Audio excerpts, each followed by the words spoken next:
수능의 날까지 여러분과 함께 할 러닝메이트 조정식입니다. 자, 지금부터 2025학년도 수능을 대비한 괜찮은 문장편 OT를 시작을 하도록 할게요. 일단 OT 시작하기 전에 요 얘기부터 하도록 합시다. 여러분들이 이제 제일 괜찮은 문장편에 문을 두드리는 친구들이 제일 헷갈려하는 게 이거예요. 나는 괜찮은을 들어야 될까? 믿어봐를 들어야 될까? 제 문장 강의가 두 개니까요. 그죠? 자, 제가 딱 나눠드릴게요. 지금부터 이 괜찮은 문장편에 있는 난이도가 어느 정도 있는 문장 5개를 띄워드리겠습니다. 자, 지금부터 보여드리는 이 5개의 문장은 요 교재에 실려 있는 문장이에요. 그러니까 나는 이 정도의 문장을 읽고 해석할 수 있다. 잠깐만, 내가 여기서 해석이라고 얘기하는 건 단순하게 주어 동사를 찾고 문장의 단어를 알고 이런 게 아니라 문장의 의미 자체를 이해할 수 있는 거야. 지금부터 띄워드리는 5개의 문장을 읽고 나는 이 정도는 문장의 내용을 충분히 한 번에 이해할 수 있어 하시는 분들이라면 이 강좌가 아니라 믿어봐 문장편으로 가셔도 돼. 근데 만약에 이 5개의 문장 중에 하나라도 혹은 좀 이제 크게 보다면 한 2개 정도 이상의 문장이 제대로 해석이 안 되면 이 강좌부터 듣고 가시는 편이 좋아요. 됐죠? 자, 지금부터 5개의 문장을 띄워드릴 테니까 나는 휴지기 없이 바로 넘어갈 거거든요. 여러분들이 pause 버튼을 누르고 난 다음에 해석이 되고 이해가 가는지 안 되는지를 판단해 보세요. 자, 지금부터 시작. 됐나요? 자, 방금 제가 보여드린 요 5개의 문장 다시 한번 말씀을 드리지만 요 괜찮은 문장편에 수록되어 있는 문장이에요. 그러니까 이 정도 수준의 문장의 해석에 막힘이 있어. 그러면 너는 괜찮아부터 시작하는 게 맞아. 오케이? 제가 본의 아니게 TV에서 고정 예능을 하나를 좀 찍고 있는데 그 예능을 진행을 하면서 고등학교 1학년 모의고사를 기준으로 얘기를 했을 때 있잖아요. 고등학교 1학년 모의고사를 기준으로 고1 모고한 9월 평가원 교육청이죠. 죄송합니다. 고1 9월 교육청 모의고사에서 간당간당 1등급 짓는 학생에게까지는 제가 괜찮은 문장편을 추천을 합니다. 왜냐하면 그 정도 수준의 학생들도 이 문장들의 해석이 잘 안 돼요. 그리고 그런 학생들이 실제로 이 괜찮은 강의를 보고 나면 자기가 몰랐던 내용에 대한 정리가 많이 되었다. 그리고 몰랐던 내용을 새롭게 알게 되었다. 라는 얘기들을 하거든요. 그러니까 네 지금 등급이랑 상관없이 이 OT를 보러 들어왔는데 이 문장들에 대한 해석이 막히면 여기서부터 출발을 하도록 하세요. 됐죠? 자, 저는 지금 이 OT에서 처음으로 이 강좌의 수강 대상에 대해서 말씀을 드렸어요. 이 강좌의 수강 대상은 뭐? 네 지금까지의 모의고사가 몇 등급이든 저는 그걸 기준으로 삼지 않겠습니다.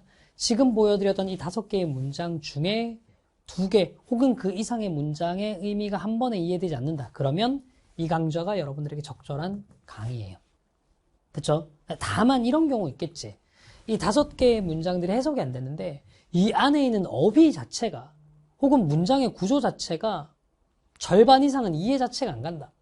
예를 들면 여기서 expressive, dimension, taxation 이런 단어 자체가 다 이해가 안 간다. fairness 이런 단어 자체를 다 모르겠다 하신다면 이거는 이 강좌가 아니라 시작해로 가셔야 되는 게 맞습니다. 자, 어쨌거나 저는 지금 괜찮은 문장편에 적합한 수강 대상에 대해서 설명을 드렸어요. 자, 그러면 이제부터 이 OT에서 어떤 것들을 더 말씀을 드릴 거냐면 물론 통상적으로 다른 강사님들이 OT에서 하시는 것처럼 수업의 구성과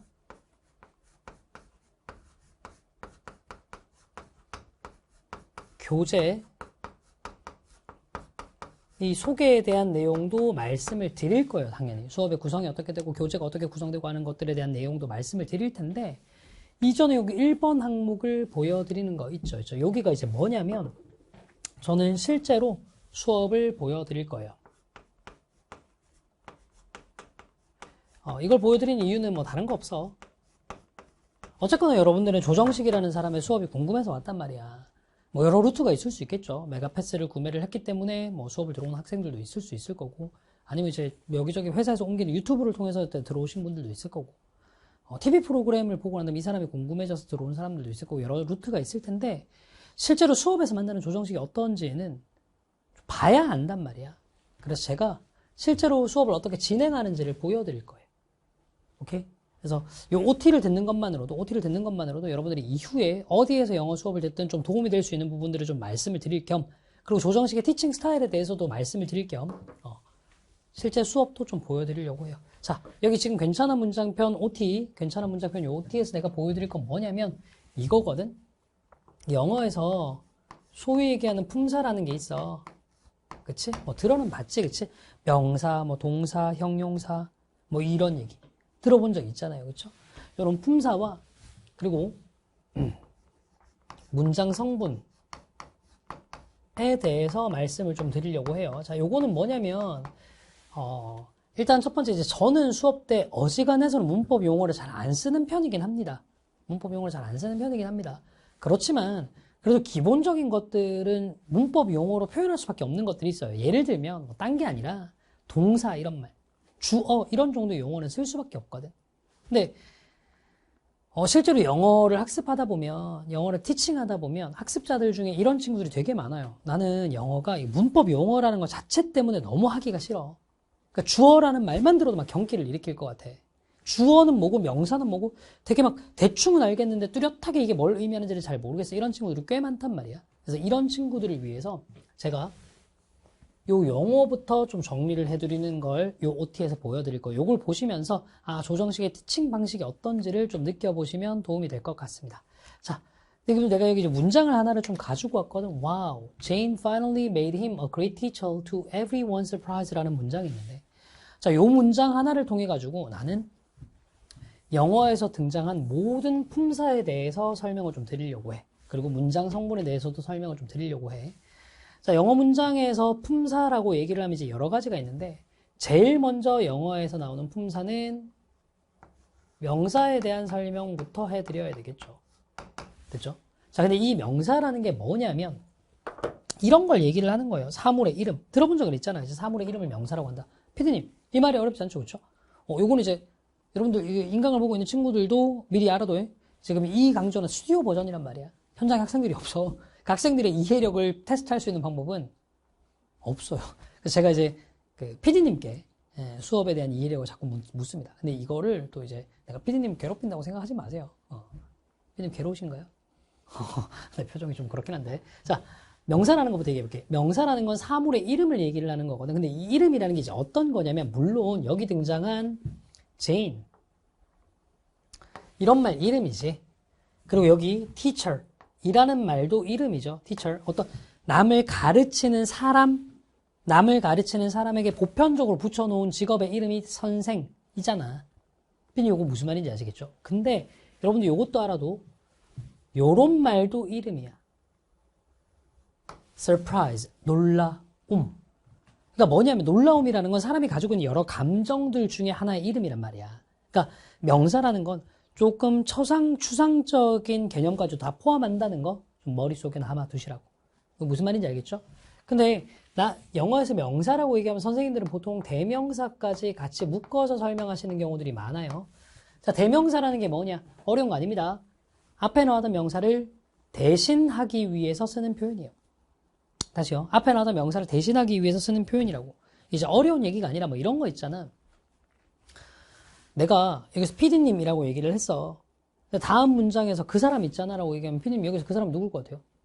PD님이 얘기하는 거죠. 그렇죠? 이런 식으로 앞에 나왔던 명사를 다시 한번 반복하기 싫어서 쓰는 걸 이제 대명사라고 하는데, 영어에서 이 대표적인 대명사 이런 것들 얘기하는 거죠. him 같은 말들. 됐죠? 여기는 everyone 같은 말들도 이제 일종의 대명사, 부정대명사라고 얘기를 할 수가 있는데요.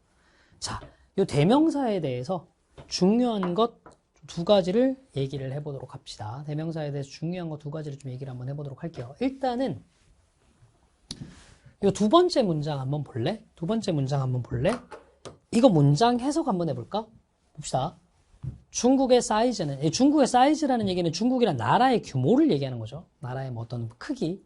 중국이란 나라의 크기는 larger, 더 커요. 뭐보다? 한국의 그것보다. 피디님, 중국의 크기가 한국의 뭐보다 더 크다는 걸까요? 크기보다. 그렇죠. 여기서 대신 앞에 있는 사이즈를 대신하는 겁니다. 이게 기본이에요. 이게 기본이에요. 자, 근데 대명사에서 여러분들이 꼭 놓치지 말고 가져가셔야 될 태도 중에 하나가 이겁니다. 잘 보세요. 중국의 크기라고 얘기를 했어. 친구들, 요거 단수야, 복수야? 단수잖아요. 그죠? 그러니까 뒤에 대명사도 those라는 복수형이 아니라 that이라는 단수형을 썼다고. 이게 기본이야. 즉 대명사는 앞으로 여러분들이 이제 나중에 문제풀이 할 때도 되게 중요하게 여겨야 되겠지만 일단 문장을 이해하는 차원에서 이게 정말로 잘 됩니다. 잘 하셔야 됩니다. 대명사는 단수, 복수, 수의 일치를 철저히 지켜서 쓰셔야 돼요. 됐죠? 단수, 복수, 수의 일치를 철저히 지키셔야 합니다. 요거 뭔 말인지 이해 갔지?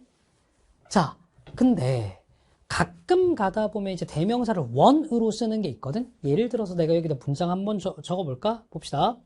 I lost my umbrella.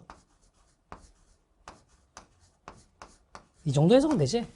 내가 내 우산을 잃어버렸어. So, 그래서 I should buy new one. 이렇게 해볼게요. 내가 내 우산을 잃어버렸어. 그래서 나는 새 것을 사야만 해. 자, 피디님 같이 한번 해볼까요?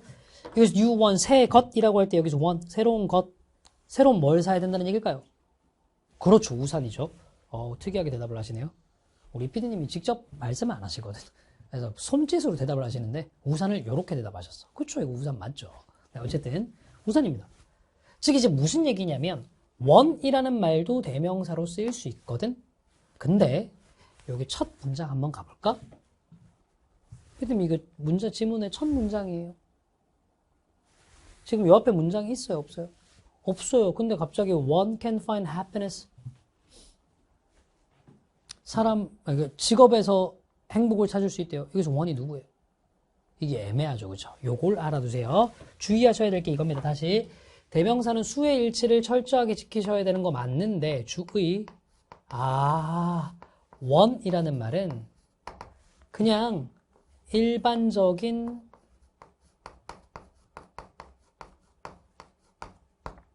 그냥 사람을 의미할 수도 있어요. 대명사가 아니라. 다시 말씀을 드릴게. 원래 대명사라는 건 앞에 나온 명사를 대신할 때 쓰는 거잖아. 그래서 보통 one이라는 말도 앞에 있는 명사를 대신할 때 쓰는 거라니까. 근데 이렇게 밑도 끝도 없이 one이라는 말이 나오면 그냥 사람이라는 뜻으로 쓰일 수 있다고. 그러니까 지금 이 문장 이제 이미 이해 가셨죠, 이제? 사람은 직업 속에서 행복을 찾을 수 있다. 이겁니다. 내용을 납득 못하는 표정이긴 한데 직업 속에서 행복을 찾을 수도 있어요. 됐죠? 자, 지금 난 지금 뭐 설명했어? 명사 혹은 대명사에 대한 설명을 했어. 명사는 뭐야? 머릿속으로 정리해. 사물의 이름을 얘기하는 거야. 여기서 이제 사물의 이름이라고 얘기를 하면 조금 범위를 넓혀서 추상적인 이름, 감정의 이름, surprise 뭐 이런 것도 다 포함하는 거야. love, 사랑 이런 것도 다 포함하는 겁니다. 그리고 이런 명사를 대신하는 걸 대명사라고 하는데 이 대명사는 단복수 수일치를 정확하게 지켜야 돼. 앞에 size라고 단수로 나와 있었으면 that이라고 단수형으로 써야 된단 말이야. 근데 여기 주의해야 될 거 딱 하나. one이라는 대명사는 전혀 앞에 뭔가 가리킬 만한 대상이 없을 때는 그냥 대명사가 아니라 일반적인 사람이라는 의미로 사용될 수도 있더라. 됐죠? 자, 이렇게 해서 이제 명사, 대명사에 대한 설명은 끝났거든? 나한테 수업을 듣는 친구들, 이제부터 명사 혹은 대명사를 나는 수업 때 n이라고 적을게. noun의 줄임말입니다.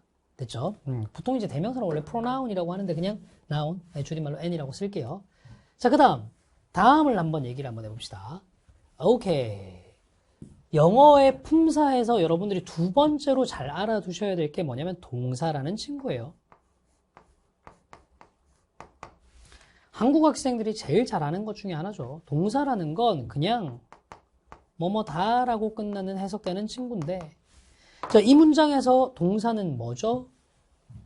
made입니다. made. made 만들었다. 요게 이제 동사죠. 이런 걸 이제 동사라고 얘기를 해요. 뭐 별로 어려울 건 없습니다. 별로 어려울 건 없는데 여기 동사에서 좀 여러분들이 주의하셔야 될 건 이거예요. 영어에서 여러분들이 거의 뭐 하나의 지문을 보다 보면 적어도 한 번 이상은 꼭 나오는 동사들이 있는데 의미를 정말 해석하기 어려워하는 동사가 있거든. 그거 두 개를 내가 가지고 와봤어. 볼래? 여기 지금 1번, 2번에 공통으로 나와 있는 동사 한번 찾아볼래? 1번, 2번에 공통으로 나와 있는 동사 한번 찾아볼래? 뭐니? 피님, 공통으로 나와 있는 동사 뭐예요? 1번, 2번 문장에 공통으로 나와 있는 동사. 자, 이제 저랑 이제 수업을 하는 거니까 여러분들 이제 저라는 사람의 스타일에 좀 익숙해지기 위해서 조금 알아두세요. 저는 수업 중에 이게 좀 공통점을 묻는 범주화를 되게 많이 시킬 거거든요. 이게 학습에 엄청나게 큰 도움이 돼요. 지금 이제 2025학년도 수능을 앞둔 이 시점에 좀 딴 얘기긴 합니다만 만 나이로 지금 이제 2살이 된 두 돌이 좀 지난 우리 막내가 있어요. 이 막내를 보면 막내가 있고 이제 그 위에 이제 누나가 있어요. 한국 나이로 5살. 그리고 그 위에 이제 형아가 있어요. 만 나이로 7살. 초등학교 1학년입니다. 요렇게 이제 막내부터 이렇게 점점 커가는 과정을 보면 아이의 지적인 능력의 발달 속도, 발달 단계가 이 범주화를 시키는 능력과 굉장히 밀접한 관련이 있다는 걸 많이 느끼거든요. 진짜로 그래. 우리 막내 있잖아. 아직 애기잖아. 이제 2돌 좀 지났는데, 뭐 자기는 뭐 나름대로 우주를 정복할 기세로 돌아다니지만 뭐 엄청 애기란 말이에요. 얘만 하더라도 사람의 성별을 잘 구별 못해요. 사람 성별을 잘 구별 못해요. 얘는 이제 사람이 남자인지 여자인지에 대한 구별 능력이 거의 없습니다. 근데 요 최근에 조금 생겼어요. 근데 그 구별 기준이 뭔지 아세요, 피님? 머리 길이에요. 머리가 길면 여자, 머리가 짧으면 남자. 이렇게 되는 거예요. 그러니까 얘가 만들어 놓은 카테고리상 남자, 여자의 구별 기준은 머리 길이인 거죠. 되게 웃긴 게 이제 어제 제가 지금 이게 촬영을 하고 있는 바로 전날 어제 제 여동생이죠. 애기들한테 고모인데 놀러 왔었거든요. 근데 제 여동생은 쇼컷이에요. 머리가 짧죠. 그러니까 남자인 줄 알아요. 머리가 짧으니까. 아니, 누가 봐도 외형상으로는 여자거든요. 근데 머리가 짧으니까 남자인 줄 알아요. 근데 이게 아까 얘기했던 5살, 우리 둘째쯤 되는 딸쯤 되면요. 고모가 여자인 걸 알아요. 내가 물어봤거든. 딸한테. 너는 어떻게 고모가 여자인 걸 알아? 그랬더니 여자잖아. 그 뭐가 어떻게 하니 여잔데 하니까 이제 이런저런 얘기를 해요. 목소리 얘기도 하고. 그러니까 뼈대라는 얘기는 안 하지만 이제 종합적으로 뼈대 굵기 같은 것도 얘기를 하고. 그래요. 보시면 점점 지적인 능력이 상승한다라는 건 그리고 그 학습 능력이 향상된다라는 건 특정한 카테고리를 여러 개 막 흩어져 있는 카테고리 내에서 공통점이 뭐고 차이점이 뭔지를 빠르게 뽑아내는 능력이 있다는 거예요. 같은 사람을 보고 이 사람은 내가 알고 있는 남자라는 카테고리 내에 뭔가랑은 공통되지만 이거랑은 공통되지 않으니까 남자가 아니라 여자일 거야. 이게 판단이 된다는 거죠. 이 능력이 학습에서 왜 중요하냐? 자, 영어라는 과목을 한번 생각해 볼까? 영어에서 여러분들한테 제일 힘든 게 이거거든. 수학, 과학과 다르게 혹은 사회 탐구 영역과 다르게 도대체 네가 뭘 알고 있고 뭘 모르는지 판단이 안 되는 게 영어야. 그래서 영어는요. 고정 1등급을 찍는 친구들부터 한 4, 5등급을 찍는 친구들까지 다 공통적으로 하는 얘기가 있어요. 문제를 감으로 푼다. 이 감으로 푼다는 게 무슨 말이에요? categorize, 범주화가 안 되고 있다는 얘기예요. 어떤 문제를 풀 때 나는 이 문제가 왜 이해가 되는지, 이 문제가 왜 이해가 안 되는지, 이 문장이 무슨 의미인지 파악이 되는 이유, 파악이 안 되는 이유가 판단이 안 됩니다. 수학 문제는요. 보통 어떤 문제를 딱 틀리고 나면 너 이거 왜 틀렸어? 했으면 바로 답 나오거든요. 발상을 못했어요. 이 단원에 대한 개념 학습이 안 됐어요. 계산 실수했어요. 다 나온단 말이야. 근데 영어는요. 여러분들한테 특정한 문제, 네가 틀린 문제 딱 갖다 놓고 너 이거 왜 틀렸어? 대답을 못해요. 그러면 등급 안 오릅니다. 그러니까 네 학습에서의 어디서부터 어디까지가 문제인지 어디서부터 어디까지가 되어 있는지에 대한 범주가 안 나뉘어져 있는 거죠. 그럼 이 범주화의 능력은 어떻게 해야 느느냐? 일단 학습을 해야 되는 것도 있겠지만 범주화를 위한 연습도 해보셔야 돼. 그래서 제가 수업 때 이런 거 자꾸 시키는 거예요. OT 때부터 이런 얘기를 드립니다. 가볼게요. 다시. 2개의 문장의 공통점을 묶어보세요. 공통의 동사가 뭐가 들어가 있죠? get입니다. 좋아요. 저는 여기에서 get을 설명드릴 거예요. 됐죠? 자, 여기 2개의 문장을 보세요. 공통점이 있죠? 뭐가 있나요? 공통으로 들어가 있는 동사? 뭔가요? take, took. take가 들어가 있죠. 네. 자, 나는 지금 이제 동사에 대해서 설명을 드리는데, 여러분들이 수능에 나오는 지문들을 보다 보면 거의 모든 문장, 지문마다 한 번 이상은 나오는 동사인 get과 take에 대해서 의미를 설명을 좀 드리려고 하는 거야. 됐죠? 자, get이라는 동사, 그리고 take라는 동사를 설명을 한번 해보도록 할게. 됐지? 자, 여기 한번 볼까?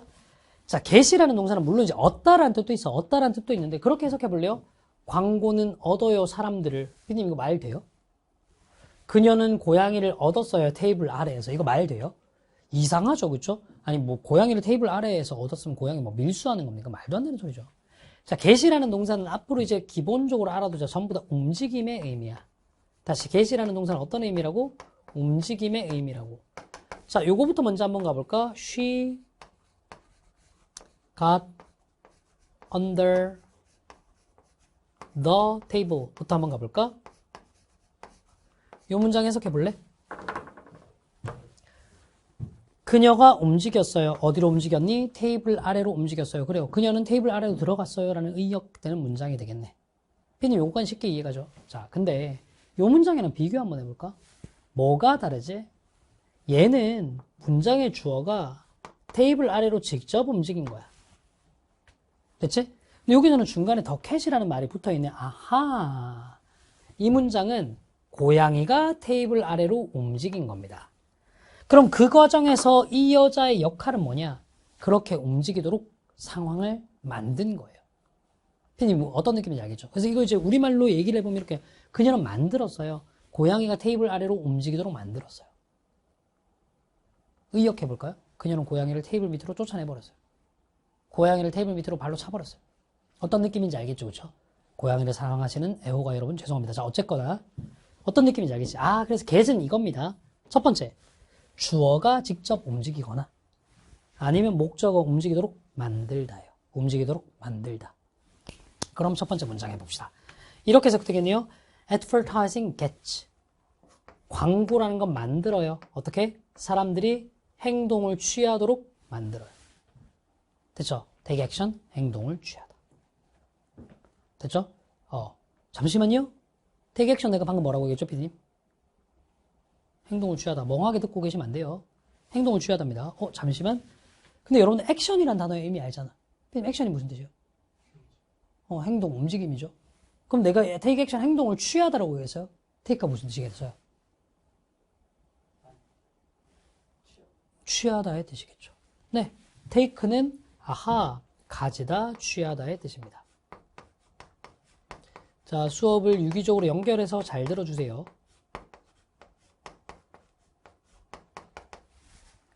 문장 해석해볼까? You should take. 당신은 take, 가지고 올 수 있어요. in, 안으로 가지고 올 수 있어요. lots of sweets. 많은 단 것들을 취할 수 있어요. 즉, 취해야만 해요. 참 미안해. 취할 수 있어요. 취해야만 해요. 당신은 많은 단 것들을 먹어야만 해요가 되겠네. 그러니까 take라는 단어가 원래 가지다, 취하다라니까. 근데 네 몸속으로 가지고 들어오는 거니까 섭취하다라는 뜻이 되겠네. 그치? 다음도 봐봐. It took much energy. 많은 에너지를 취해요. 즉, 많은 에너지가 필요해요. To do my homework. 숙제를 하는 것에. 피디님 무슨 말인지 알겠죠? 그래요. 뭔가를 가지다 취하던데 에너지 따위를 취하는 거니까 필요로 하다라는 의미까지도 확장이 돼서 해석이 되겠네요. 자, 지금 뭘 했냐면 나는 동사라는 걸 했다고. 동사가 뭔지 모르는 친구들은 잘 없어. 뭐뭐 하다라고 해석하는 친구들인데 얘들 해석하실 때 제일 중요한 것, 여러분들이 뜻을 잘 모르는 동사가 get과 take라고. get은 무슨 뜻? 움직임이에요. 맥락에 따라서 주어가 직접 움직이다도 되고 혹은 목적어 어떻게 움직이도록 만들다의 의미도 된다고. get. take 뭐 있지? 취하다까지. 조금 더 가서 뭔가를 필요로 하다. 자, 이런 동사를 저는 수업 중에 V라고 쓰겠습니다. verb의 줄임말이죠. 지금 뭐 하고 있는지 놓치지 마. 내가 중간에 막 범주화 이런 것의 중요성도 한참 얘기를 했지만 포인트는 이거다. 나는 네가 어디서 영어 수업을 듣든 간에 용어는 알아듣도록 만들어줄 거라고. 그중에 나는 명사 얘기를 했어. 기억나죠?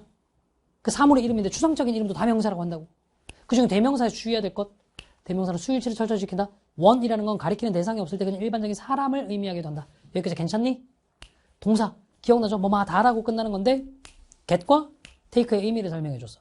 get 얻다라는 뜻도 있지만 움직이다. 경우에 따라서는 목적어 어떻게 움직이도록 만들다. 뭐뭐 하도록 만들다. 뭐뭐 하도록 만들다. 그 다음 take 취하다 가지다. 그런 의미로부터 필요로 하다. 괜찮죠? 자, 그 다음 얘기를 한번 해볼게. 형용사라는 친구가 있어요. 형용사.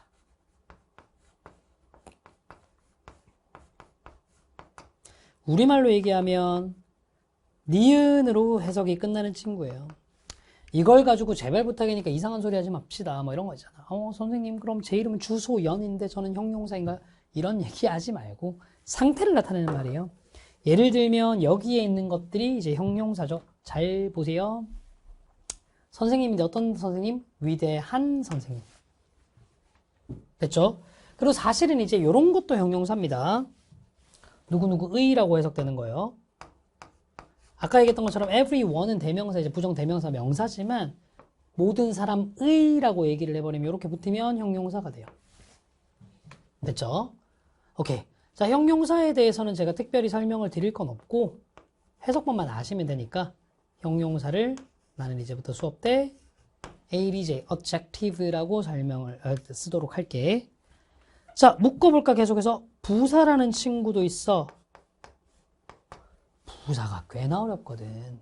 부사가 꽤나 어렵거든.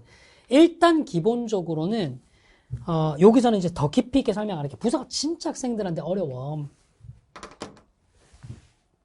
이게 부사거든. 보통은 형용사에 ly를 붙여놓은 걸 부사라고 얘기를 해. 내가 수업 때 adv, adverb를 줄여서 이렇게 쓸 건데 요 부사는 이렇게 이해하시면 돼. 물론 형용사에다가 ly를 붙여놓은 것 당연히 부사겠지만 형용사에다가 ly를 붙여놓은 것 당연히 부사겠지만 자, 이것도 같이 알아둬라. 시간을 나타내는 개념은 다 부사야. 예를 들면 yesterday, 어제, today, 오늘, 됐죠? in the present, 오늘날, 현재, 뭐 이런 것들 전부 다 부사고요. 장소를 나타내는 개념 다 부사입니다. 여기, here, 거기, there, 됐죠? 이런 거 다 부사예요. 자, 이유를 나타내는 말도 다 부사예요. because, 뭐뭐 때문에 이런 거. 방법을 나타내는 것도 전부 다 부사입니다. 혹시나 알고 계시면 이런 표현 알고 계시나요? by ing, 뭐뭐 함으로써. 뭐뭐 함으로써는 어떤 일을 하는 방법에 대한 얘기죠. 이런 것들 다 부사라고 얘기를 해요. 근데 여기서 이제 finally라는 건 형용사에다가 ly를 붙여놨으니까. 아니, final 이란 게 뭔데? final이 마지막의란 말이야. 마지막의. 피디님 마지막의예요. 품사가 뭐예요? 형용사. 이 형용사에다가 ly를 붙여놨네요. 뭐예요? 부사가 되는 거예요. 됐죠? 멍 때리지 마세요. 자, 그 다음에 계속 가볼게요. 영어에서는 소위 얘기하는 전치사라는 친구가 있어요. 여기까지만 집중 잘 해주시면 돼. 그 다음부터는 쉬워. 전치사라는 친구가 있어. 이게 진짜 짜증이 나는 친구거든. 이게 왜 짜증나냐? 우리말에는 없는 품사야. 가끔 가다가 이 전치사라는 걸 우리말의 조사랑 비유해가지고 설명을 하는 경우가 있거든요. 아니에요. 전치사라는 건 우리말에는 없는 품사예요. 그러다 보니까 한국인들한테 진짜 어렵습니다. 제가 아까 뭐 티처스라는 TV 프로그램에 대한 얘기를 했었는데 제가 진짜로 수업을 하면서 느끼는 건데요. 영어의 기본기가 약한 학생들일수록 전치사를 진짜 힘들어요. 이것만으로도 저는 수업 몇 강을 뽑아내서 괜찮은 어휘평 같은 걸 찍거든요. 여기서는 이제 그건 아니고 여러분들한테 핵심적으로 설명할 수 있는 것들만 좀 말씀을 드려보도록 할게요. 자, 일단 단어 뜻부터 알아보자. 전치사라고 되어 있어. 치자가 위치할 때 그 치자야. 위치할 때. 그리고 전자는 요새는 이제 한문을 잘 안 배우지만 여러분들이 알고 있는 몇 안 되는 한문 중에 하나야. 앞전자. 앞전자. 그럼 요 전치라는 말은 앞에 위치한다라는 뜻이야. 다시. 전치사라는 건 무엇인가의 앞에 위치하는 말이라는 거야. 무엇의 앞에 위치하느냐? 아하. 항상 전치사는 명사 앞에 위치해요. 즉, 결론. 전치사와 명사는 한 덩어리로 묶여서 다녀요. 다시요. 전치사와 명사는 한 덩어리로 묶여서 다녀요. 여기 전치사가 있죠? 뒤에 everyone's surprise, 모든 사람의 놀라움이라는 명사가 무조건 따라 나와야 된다고요. 됐죠? 다시 피님, 전치사는 뒤에 뭐 따라 나온다고요? 명사가 따라 나온다고요. 근데 이게 왜 학생들에게 어렵냐? 의미가 너무 많아요, 전치사는. 그래서 내가 이제 여러분들한테 모든 의미를 다 설명을 드릴 수는 없고 요것만 조금 보여드리도록 할게요. 자, 다시 한번 범주화 한번 해보도록 합시다. 나 지금 여기 전치사를 설명하려고 했는데 요 두 문장에서 공통으로 들어가 있는 단어 더 말고 찾아봅시다. 시작. 피디 뭐 보지? 투요. 네. 저는 요 to라는 전치사에 대해서 설명을 드릴 거예요. to라는 전치사에 대해서 설명을 드릴게요. to라는 전치사 다음에는 명사가 이렇게 붙습니다. 거기에 대해서 설명을 드리도록 할게요. 주의하셔야 될 것. 전치사 중에서 나는 다른 거 아니고 to에 대해서 설명을 해줄 거야. 이거 외에도 여러분들이 조금 고급스러운 독해로 가기 위해서 좀 꼭 주의해야 될 전치사들이 더 있어. 그것에 대해서는 내가 뒤쪽으로 가면서 조금 더 추가적으로 설명을 해줄 거야. 본 수업 들어갈 때. 다시 한번, 지금 OT란 말이야. 맛보기란 말이야. 거기서 여러분들 꼭 얻어갔으면 좋겠을 만한 to에 대해서 얘기를 한다. 자, 네가 제일 잘 알고 있는 to가 이거거든. I go to school. I go to the school. 내가 그 학교 다녀. 이런 문장. 내가 그 학교에 다녀. 그래서 이제 중학교 때 많이 배웠던 방식 to는 뭐뭐에 어디로라는 뜻이라고 배웠을 거야. 좋아. 근데 잘 생각해보자. 전치사 to 다음에 나오는 명사, 요 the school이라는 곳은 내가 가는 목적지야.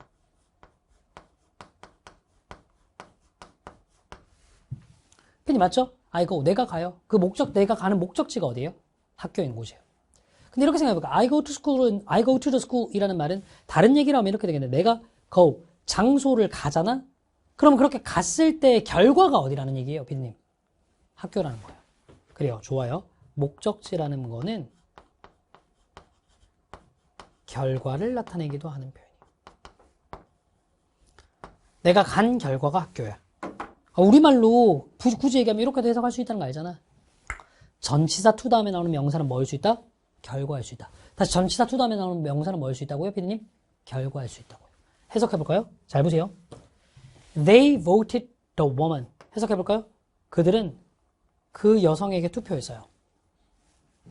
그 결과 그 여자가 뭐가 된 거예요? President. 뭐죠? 대통령이 된 거예요. 됐죠? 이거 우리말로 의역하면 그들은 그녀를 대통령으로 뽑았다가 됩니다. 괜찮죠? 이게 전치사 to의 용법이에요. 다음 문장 볼까? Attach a recent photograph. 잘 보세요. 최근 사진을 attach, 부착하세요. 그 부착의 결과물이 뭐야? The form, 그 문서예요. 됐죠? 그 문서에다가 붙이세요. 이렇게 되는 겁니다. 아하, 목적지와 결과를 나타내는 용도로 to를 쓸 수 있다는 거 알아두도록 하자고. 됐죠? 자, 그 외에도 뭐 다른 여러 가지 품사가 있을 수 있어. 뭐 예컨대 방금 전에 봤던 문장에서처럼 와우 같은 감탄사도 있을 수 있고, 그 다음에 이제 어딨냐? 여긴 안 적어놨지만 여기도 있네. 같은 관사 같은 것들도 있다고. 근데 거기에 대해서는 내가 얘기를 안 할 거예요. 영어에서 팔품사라고 얘기하면 원래 관사랑 감탄사도 포함하는 건데 이 개념은 모르더라도 독해에 아무 의미가 없거든. 실제로 미국인들도 관사는 별로 신경 안 쓰고 독해를 하거나 글을 쓰는 경우들이 되게 많아요. 감탄사 같은 경우는 여러분들이 보는 아카데믹한 글에는 애초에 없는 경우들이 많고요. 이 정도 품사만 알아도 여러분들은 품사를 충분히 알 수 있는 거야. 자, 복습 한번 해볼까? 기억합시다. 일단 명사부터. 명사는 어떤 사물의 이름을 얘기하는 말인데 추상적인 대상도 명사가 될 수 있다고 했습니다. 어떤 감정의 이름, surprise 같은 말도. 대명사 기억나? 대명사는 뭐였지? 앞에 있는 명사를 대신하는 말. 이때 단수와 복수, 수일치를 정확하게 지켜줘야 돼. 근데 원이라는 말은 앞에 대신하는 말이 없을 때도 쓸 수 있다. 이때 무슨 뜻? 그냥 일반적인 사람이라는 뜻이 있더라. 그 다음 동사라는 건 뭐뭐 하다라고 해석되는 친구인데요. 자, 모든 영어 지문을 보다 보면 하나 정도는 꼭 나오는 동사 get과 take의 뜻을 알아두라고 해서 get, 얻다라는 뜻도 있지만 움직임의 의미가 있어서 직접 움직이다라는 뜻 혹은 누구누가 그렇게 움직이도록 만들다의 뜻이 있었죠. take, 취하다, 가지다의 뜻, 그런 의미로부터 에너지 따위를 취한다, 필요로 하다의 뜻이 있었죠. 그 다음 형용사는 니은이나 의로 끝나는 말, 부사는 그 형용사에 el과에 붙인 말. 근데 시간이나 장소나 이유나 방법을 나타내는 것도 부사라고 말씀을 드렸습니다. 나중에 한 번 더 설명을 드릴 거예요, 이런 것들은. 그리고 전치사는 반드시 뒤에 명사를 데리고 나오는데 이 전치사들은 우리말로는 해석할 수 없는 단어들이 되게 많다고 했어요. 우리말은 없는 품사기 때문에. 그래서 의미를 정확하게 알아두셔야 되는데 전치사 to는 뒤에 뭐가 따라 나오더라? 결과가 따라 나올 수 있더라. 이런 거 좀 알아두라고 했어. 자, 그러면 내가 처음에 얘기를 했잖아.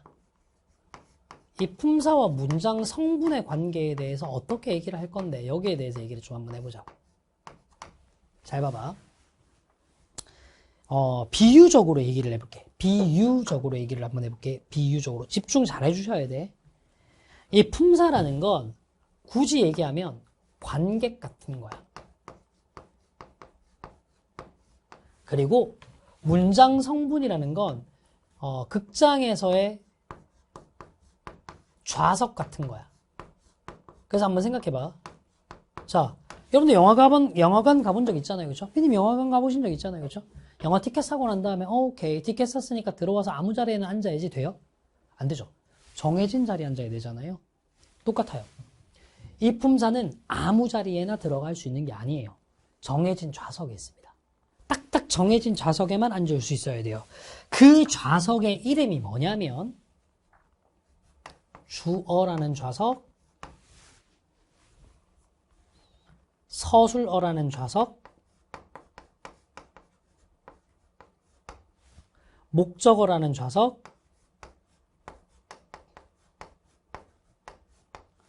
보어라는 좌석,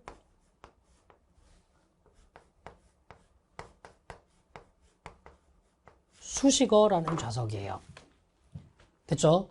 이 각각 어떤 좌석에 들어갈 수 있는지는 정해져 있거든. 이거는 있잖아. 그냥 언어에서의 약속이야.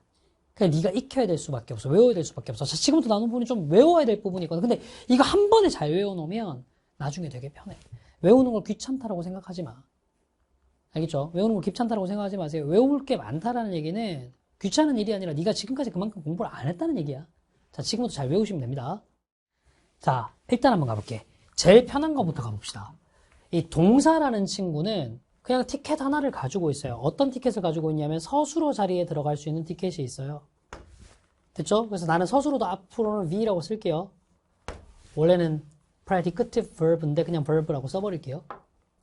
괜찮니? 자, 부사라는 친구도 좌석이 딱 정해져 있어요. 얘는 맨날 그냥 수식어 자리에 들어가요. 저는 수식어는 따로 뭐라고 적진 않고 그냥 이렇게 꺽쇠 괄호로 묶어버리면 이거 수식어 표시입니다. 그래서 꾸며줄 때 이렇게 얘기를 할 거예요. 이렇게 꾸며주는 대상이 뭔지. 그 다음 이제 문제인데 여기에는 명사라는 친구, 형용사라는 친구, 전치사 플러스 명사라는 친구는 전부 다 나름 돈이 좀 많아요. 그래서 이제 어떤 친구들이냐면 극장 들어갈 때 좌석 티켓을 하나만 예약하지 않아. 좌석을 여러 개 예약하는 거야. 왜 그 뻘짓을 해? 혹시나 내 앞에 앉은 자리에 있는 사람이 앉은 키가 너무 크고 얼굴이 너무 커서 머리가 너무 커서 내가 스크린을 보는 시야가 가려질까봐 아예 티켓을 여러 개 끊어놓는 친구들인 거야. 근데 어떤 느낌인지 알겠죠? 그쵸? 자, 그 중에 티켓을 제일 많이 끊는 갑부가 명사예요. 얘는 티켓을 여러 개 끊어요. 뭘 끊냐? 주어 자리에 티켓도 끊어놓고요. 목적어 자리에 티켓도 끊어놓고요. 보어 자리에 티켓도 끊어놔요. 선생님 주어가 뭐고 목적어가 뭐고 보어가 뭡니까? 요거는 본 수업 들어가면 챕터 1부터 바로 나옵니다. 지금은 그 개념까지는 알 필요가 없어요. 포인트는 이겁니다. 주어를 S라고 쓸 거고요. 목적어를 O라고 쓸 거고요. 보어를 C라고 쓸 거예요. subject, object, complement죠. 됐죠? 그 다음 형용사라는 친구도 꽤나 돈이 있는 친구예요. 그래서 얘는 여러분들 잘 알고 있는 것처럼 수식어 자리에도 쓰지만 보어 자리에도 써요. 자, 여러분들이 힘들어하는 부분이 딱 여기거든. 형용사를 보어 자리에도 쓴다는 걸 계속 까먹어. 요 둘의 차이에서 문법 문제가 나와요. 형용사는 보어 자리에 쓰일 수 있지만 부사는 보어 자리에 쓰일 수 없잖아. 이런 게 이제 문법 문제 핵심이 되는 거거든. 그러면 강사야. 전치사 플러스 명사는 뭔데? 되게 쉽게 얘기할게. 전치사 플러스 명사는 이거 자체로 형용사의 역할일 수도 있고 부사의 역할일 수도 있어. 그럼 느낌이 빡 오니? 패드님? 형용사의 역할이니까 어디 아니면 어디에 들어갈까요? 보어 아니면 수식어 자리. 네? 부사 자리니까 어디에 들어갈 수 있을까요? 수식어 자리. 네? 그래서 얘는 그냥 이렇게 다릴 수 있는 친구예요. 끝. 됐죠? 강사야, 이건 어떻게 해야 돼? 표로 외우셔야 돼. 됐지? 물론 나는 수업 때 어지간하면 명사는 주목보 이런 얘기 안 하거든? 근데 네가 나한테 수업을 듣든 안 듣든 뭐 고3이면 학교에서 N수생이면 재종반 같은 데서 또 영어 수업을 들어야 될 수 있잖아. 그때 아니 그래도 정시간대 강의를 듣는 사람인데 문법 용어를 몰라가지고 수업을 못 알아들으면 안 될 거 아니야. 그럴 때를 대비해서 품사와 문장 성분의 관계까지 머리에 좀 넣어놓도록 하죠. 자, 이제 요거에 바탕을 두고 지금부터 나오는 문장을, 지금까지 배웠던 문장을 다시 한번 분석을 해볼 거거든. 포즈 버튼 누르고 필요한 사람을 필기하세요. 시작. 됐어? 자, 그 문장 한번 가보자. 이 문장은 이렇게 된단 말이야. 제인이라는 명사가 주어로 쓰였어. made라는 동사가 서술어로 쓰였고요. 이 뒤에 있는 힘이 목적어고요. teacher가 보어예요. 여기까지 됐어? 그리고 이 teacher이라는 보어인 명사를 great가 꾸며주고 있고요. 이렇게 선생님으로 만들었다는 동사를 finally라는 부사가 꾸며주고 있어요. 그리고 이 문장 전체 내용 있죠? 제인이 마침내 선생님이 되었다라는 내용 전체를 to everyone's surprise라는 전치사 플러스 명사 즉 부사가 꾸며주고 있다고요. 이게 문장에 대한 분석, 문법이야. 근데 듣기만 해도 PD님 머리가 아프죠? 저는 수업 때 이건 안 할 겁니다. 우리의 수업의 포인트는 이게 아니거든요. 우리 수업의 포인트는 뭐? 내가 아까 처음에 시작할 때 문장 5개 읽고 이해할 수 있는지 물어봤잖아. 읽고 이해하는 능력에 달려있는 거야. 자, 지금부터 빨간 분필로 내가 읽는 것에만 집중하는 거야. 가보자. 와우. 됐죠? 제인은 마침내 만들었어. 마침내 만들었어. PD님 누구를 어떻게 만들었죠? 그를 위대한 선생님으로 만들었어요. 오? 그 결과 모든 사람이 놀랐네요. PD님 이해 가셨죠? 제인이 마침내 그를 위대한 선생님으로 만들었어요. 그 결과 모든 사람이 놀랐어요. 이게 문장에 대한 이해라고. 이걸 우리는 본 수업에서 배울 겁니다. 그럼 강사야, 너는 왜 여기를 끊었니? 거기에 대한 설명이 챕터 1부터 시작입니다. 너는 왜 이렇게 자연스럽게 to라는 말을 그 결과 모두가 놀랐다라고 해석했어? 거기에 대한 설명이 챕터 1부터 시작이 된다고요. 됐죠? 저라는 조정식이라는 사람이 수업을 어떤 식으로 진행하는지를 지금까지 보여드린 겁니다. 물론 지금 여기 나와 있는 문법 용어를 제가 수업 때 쓰는 것도 있고 아닌 것들도 있지만 기본적인 용어를 알아두셔야 되기 때문에 제가 설명을 드린 거예요. 그리고 이 수업 방식을 통해서 앞으로 수업을 어떤 부분에 초점을 두고 나갈 것인지도 이 문장을 보여드렸습니다. 내용 위주로 갈 거라고요. 다시 한번 얘기하지만 저는 이런 표현을 과하게 할게요. 개똥 같은 문장 분석을 하지 않습니다. 이게 무슨 의미가 있는지 모르겠어요. 저는 문장의 이해에 초점을 둘 겁니다. 그게 우리의 수업이에요. 그럼 이제 수업은 어떻게 구성이 되느냐? 총 25강으로 구성이 될 겁니다. 됐죠? 그러니까 한 강당 저는 40분 정도를 생각을 해요. 근데 실제로 여러분들의 뭐 이해도에 따라서 40강은 조금 40분을 넘어서는 강의도 있고 안 되는 강의도 있겠죠. 평균적으로 그 정도로 생각해 주시면 되고, 교재는요 크게 필수 교재와 선택 교재로 나눠지는데, 자, 필수 교재는 말 그대로 괜찮은 문장편입니다. 강좌 제목과 교재 제목이 똑같아요. 근데 이거 이제 교재를 구매를 하시면 본책이 있을 거고 복습북이 있을 겁니다. 매번 저한테 물어보는 친구들이 있어서 선생님 복습북은 뭐 할 때 쓰나요? 복습북은 네가 읽어보면 알겠지만 수업 때 내가 하는 설명 내용이 다 담겨 있어. 그래서 네가 말 그대로 복습을 할 때 수업을 다시 한번 보지 않아도 복습을 할 수 있는 효과를 얻도록 해줄 거야. 됐지? 그리고 선택용 교재인데, 나는 선택용 교재지만 네가 어느 정도의 금전적인 여유가 있다면 무조건 하셨으면 좋겠거든. 워크북이 있어요. 이 워크북이라는 게 뭐냐면 이런 거거든. 자, 너네 수학 공부할 때 한번 생각해봐. 수학 공부할 때 그냥 그래 질문 있으니까 문제 있으니까 풀고 끝내자 하고 끝내니? 아니죠. 비슷한 패턴의 문제를 여러 번 계속해서 반복해서 학습하지. 영어도 똑같거든. 이런 구조의 문장을 해석할 줄 안다고 끝나는 게 아니라 여기서 똑같은 구조에서 단어만 바꿔서 나오더라도 똑같이 해석할 수 있어야 돼. 그 연습을 시키는 게 워크북이에요. 그래서 워크북은 괜찮은 문장편과 동일한 목차에 다른 단어로 구성되어 있는 새로운 문장으로 구성되어 있는 거예요. 됐죠? 그래서 진도에 맞춰서 워크북을 하게 되면 충분히 여러분들이 영어 실력을 늘릴 수 있을 정도의 학습을 할 수 있을 겁니다. 됐나요? 자, 이렇게 하면 나는 이 수업의 수강 대상까지도 말씀을 드렸고, 조정식이라는 사람의 실제 수업이 어떻게 진행되는지도 보여드렸고, 이 괜찮은 문장편의 수업의 구성은 어떻게 되는지, 교재는 어떻게 구성되는지까지 다 말씀을 드려서, 근데 근본적으로 남는 의문이 있는 친구들이 있어. 아니 도대체 왜 강좌 제목을 괜찮아라는 이름으로 지어놨냐. 심지어 뭐 이런 친구들이 또 있거든. 괜찮아 너만 모르는 게 아니야. 아니 너만 모르는 게 아니면 상황이 지금 큰일 난 거 아닌가? 그런 생각 하시는 분들이 있어요. 거기에 대한 얘기를 드리면서 마무리 짓도록 할게요. 제 커리큘럼은 사실 점점 뒤로 갈수록 디벨롭 되는 여러분들의 과정을 담은 이름입니다. 지금 진행되는 커리큘럼이 괜찮아. 이 다음 후속 커리큘럼에 믿어봐. 그 다음 커리큘럼이 확실해. 마지막이 The Days Your Day예요. 그건 수능 때까지 여러분들과 함께 갈 러닝메이트로서 제 각오를 담은 이름입니다. 지금 여러분들의 실력이 혹은 성적이 어떻더라도 괜찮습니다. 믿고 따라오시면 확실하게 수능의 그날을 여러분의 날로 만들어 드리겠다는 각오입니다. 다시 한번 말씀드리겠습니다. 지금 여러분들의 실력이 어떻든 괜찮습니다. 너만 모르는 거 아니거든요. 빈 구멍이 많은 수험생들의 그 모든 니즈들을 충족시키는 강좌로 만들어 놓겠습니다. 지금 실력 괜찮으니 믿고 따라와 보세요. 확실히 수능의 그날을 여러분의 날로 만들어 드릴 테니까요. 그 첫 걸음을 여기 괜찮은 문장편에서부터 시작하도록 하겠습니다. 자, 복습 철저하게 하시고요. 본 강의에서 여러분들 만나 뵙도록 하겠습니다. 지금까지 조정식이었습니다. 감사합니다.